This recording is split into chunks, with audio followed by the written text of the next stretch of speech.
बिस्मिल्लाहिर्रहमानिर्रहीम, अस्सलामुअलैकुम वरहमतुल्लाहि वबरकातुहू। देसी शेसी में अचारी कीमा पॉकेट्स की जबरदस्त रेसिपी के साथ आयशा अत्तर हाजिर है। प्याज है, हरी प्याज है, टमाटर है, अदरक लहसुन का पेस्ट है। अचारी मसाला बनाया है जिसमें सौंफ, कलौंजी, मेथी दाना, नमक, मिर्च, हल्दी, धनिया पाउडर और जीरा पाउडर है और इसे मिक्स कर लिया है। इनकी मिकदार कितनी लेनी है वो डिस्क्रिप्शन में मौजूद है। 1 कप दही है, टमाटर हैं और हस्बे ज़रूरत ऑयल ले लिया है, ज़्यादा नहीं लिया। ये 4 से 5 टेबल स्पून ऑयल के थे क्योंकि हमें ड्राई कीमा बनाना है। प्याज को कलर नहीं देना, सॉफ्ट करना है और कीमे के साथ फ्राई कर लेना है।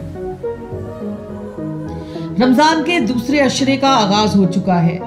बेहद ठंडा मौसम है और बहुत अच्छे रोजे जा रहे हैं। रमज़ान की रहमतों और बरकतों से फैज़याब हों। अल्लाह ताला को खूब याद करें, इबादत करें और इबादत के साथ साथ हकूकुल इबाद का भी ख्याल रखें। अचारी मसाला बिल्कुल आखिर में डाला है क्योंकि मसाला आखिर में डलेगा तो इसका फ्लेवर निकलेगा।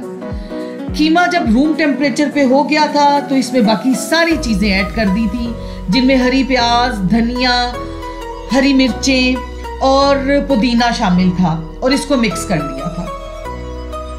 समोसों की पट्टियां लेके उसको इस तरह से रख के अब इसकी पॉकेट्स बना लेनी है।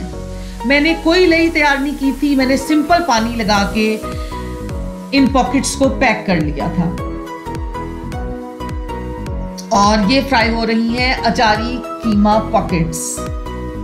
बेहद मजेदार बनती हैं और ये कीमा इतना मजेदार बनता है कि आप चाहे तो पॉकेट्स बनाए बगैर इसे रोटी के साथ भी खा सकते हैं। देसी शेसी आपका अपना चैनल है। चैनल को लाइक करें, शेयर करें, सब्सक्राइब करें, कमेंट करके जरूर बताएं कि ये रेसिपी आपको कैसी लगी।